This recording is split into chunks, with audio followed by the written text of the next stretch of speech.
It really has been a long time since I last talked about Clarence, and after watching this episode, while it is a mixed bag when it comes to the pacing, I have to admit that it really did a good job at making every single character go through scenarios when it comes to going through haunted houses, because when it comes to Clarence going trick-or-treating, it's one of those tropes where they can't be able to go trick-or-treating because they're extremely afraid of anything happening, especially since that Clarence needed to go to the bathroom, so he uses the neighbor's bathroom only to witness a ghost. And he's afraid of ghosts. Which made me feel sympathy towards him, because even though that I never went through any scary scenarios by going to the neighbor's bathroom at least once during childhood, it's the unexpected that you wouldn't expect when you have to go to the bathroom during trick-or-treating, because there's at least one or two people that had to go to the bathroom while going trick-or-treating. The plot of Spooky Boo is after Clarence failed to scare his friends in his homemade haunted house,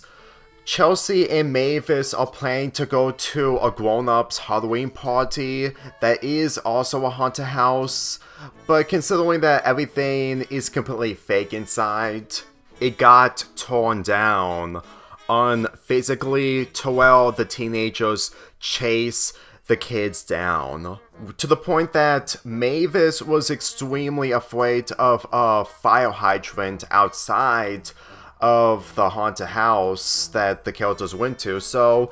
she blasts off into this abandoned house that led to the other characters trying to search for her. With an episode centering around the haunted house aspect, just seeing Clarence and his friends, well, minus Mavis, going inside the grown-ups haunted house, it's honestly amusing to think that everything that we've seen in this haunted house is all fake, especially since that the walls themselves are cardboard. And to tell you the truth, it's honestly impossible to make a proper haunted house by having the right budget, because the right budget is always having an expensive budget. Then again, Clarence's haunted house didn't do any better, considering it's really premature, or pre-amateurish, or whatever you call it. But then again, he just avoids going trick-or-treating altogether due to his phobia of ghosts, so seeing him towards the end of the episode of running away from a ghost is honestly suits his character due to the circumstances of just trying to find Mavis to get out of the abandoned house. When the other characters witness a rat, some people refer it as the mutant rat man, and for how I see this rat contributing something with the other characters, there's probably another episode centering around that during the Halloween season, maybe in the following Halloween episode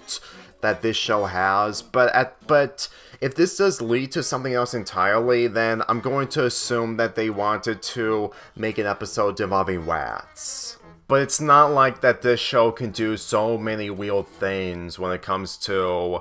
characters and everything else. Even if it's been 2 years since I last tackled this show, it's not like I was really expecting a lot going on when it comes to the weirdness factor if they actually made an episode centering around rats. So as it turns out, the entire abandoned house wasn't really abandoned, it was a Halloween party for elderlies. And with everything that the characters went through, it was literally all a misunderstanding, but for how cliche this ending is, it's not like it ruined the entire episode for me. This episode was entertaining from beginning to end when it comes to the aspects of the characters and the elements that they did along the way. Even though it's not the scariest Halloween episode, it doesn't need to be in the case of a show like Clarence. As far as I'm concerned, every time I sit through these episodes involving Halloween, I do expect it more, but that doesn't automatically mean I wanted every show to be more when it comes to a Halloween episode. For the second Halloween episode, it's a possibility that I might review it next year, but at the same time, I don't think that next year's schedule is gonna be like this year and last year's. So with that being said, I'm giving this episode a 7.5 out of 10.